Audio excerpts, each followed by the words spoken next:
This article first appeared in Attitude issue 294, April 2018. Since coming out 4 years ago, 28-year-old Irish traveler Patrick Connors has been ostracized from his community and was almost bludgeoned to death.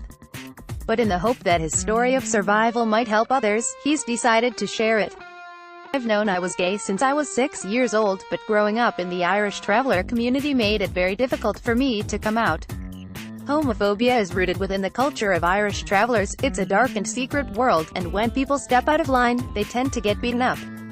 I grew up knowing that being gay was not something that most travelers would tolerate and that telling anyone about it would put me at risk.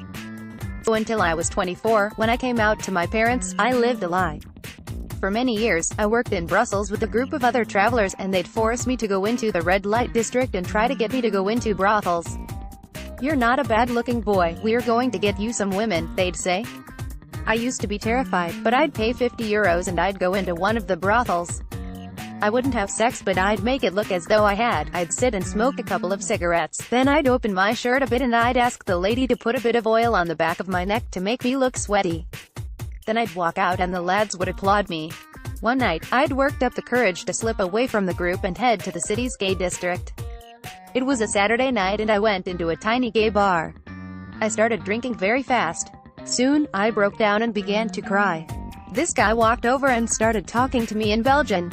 I said, "Sorry, I'm English." He replied, "I speak English. You're a nice boy, why are you sitting here alone and crying?" It turned out he was the owner, so he called one of his staff over to bring him a beer and listened as I told him my life story. We sat together drinking for many hours and he convinced me that it was time to tell my parents. My mobile was dead, so I used his to call my mother. She was in bed but she answered the phone. I choked, I couldn't get the words out, and I was crying. "Mom, I've got something to tell you, but I can't say it." I stuttered. I finally got it out. "Mom, I'm gay. What am I going to do?" She replied, "It's absolutely fine. I love you, I've always loved you. I knew you were hiding something, I could see it in your eyes.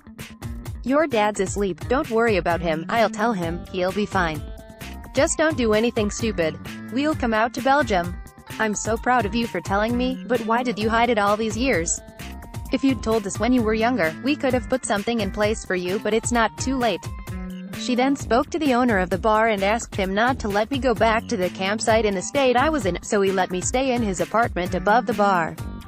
Photography, Marcus Bideau. The next day, I was hungover and having a beer downstairs around lunchtime when my mom and dad walked in. They'd called the guy back and told him they were coming to surprise me and asked him to keep me there as long as possible. I almost had a heart attack and I was embarrassed because I hadn't told my dad and I didn't know how he was going to react. He just gave me a hug and said, "I love you. You're my son, that'll never change." We all got drunk and my mother and I danced to George Michael and Mary J. Blige. My dad had tears in his eyes. He said, "I can finally see that you're happy, that this is you." After that, we kept it in the circle of trust to begin with, just the close family. My parents told my sisters and my older brother. He was funny about it for a while, but he's come around since then and I get a lot of support from them all. But it was a different story among the wider Irish traveling community. Last autumn, I was at home in Surrey, when I was attacked after I'd been out for dinner with a friend. A group of men entered my property, wearing balaclavas and gloves, and attacked me with a hammer and some sort of blunt object, maybe an iron bar. I live in a log cabin and I was watching TV with the door behind me. They ripped it off its hinges and went for me. My head was cracked open and I was lying unconscious in a pool of blood, left for dead. They thought they'd done the job, finished me off. When I came round, I was in hospital. It's still an ongoing investigation. One man was arrested before being released because there was no evidence, there was no CCTV footage and no DNA was found at the scene. Since the attack, I've had help from a charity in the southwest of England that looks after young people who've left home because of their sexuality, or for drug and alcohol abuse. I moved there for a few weeks and they helped me get things back on track and made me feel confident about telling my story like this.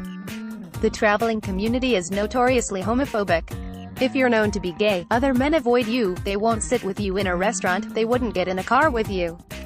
If they did, it'd be assumed that they were shagging you and they'd be tarnished for the rest of their life. There are travelers everywhere, so wherever I go, if I'm seen walking down the street with a man, holding hands or kissing him, someone will take a photo of me and post it online. I've had to change my number 3 times, but my mother gets calls from people saying that there's something online about me that everyone's sharing. I say to her, "Ma'am, give it a few weeks, it'll blow over." Then someone makes up another story about who I've been with. I don't sleep around, I respect my body, but I've been accused of all that. Photography, Marcus Bideau. By the age of 19, sometimes much younger, most travelers are married. I know other gay travelers who have married girls just to escape suspicion. That's not who I am. I don't want to break a young girl's heart. I couldn't marry someone, then sneak off with men behind her back. An older member of my community is gay and has never married or had a partner. He's in his 50s and was beaten up for many years. I went to see him a while ago and we went out for some food. He's an alcoholic and I don't want to end up like him. I want to find a partner and get married one day. If I could press a button now to make me straight, I wouldn't do it. I'm very proud of my sexuality and that's what a lot of people don't like. It's a shame I've had to remove myself from that community, but how could I stay with people who direct so much abuse at me every day?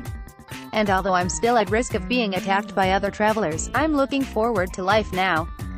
I can see opportunities and light at the end of the tunnel. Yes, I've been battered, bruised and nearly killed, but I'm still here. When I woke up in hospital, I thought, well, they didn't manage it.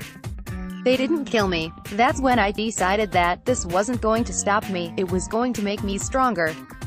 You can't give up on life, you have to grab it with both hands. God loves a treer and I'm a treer.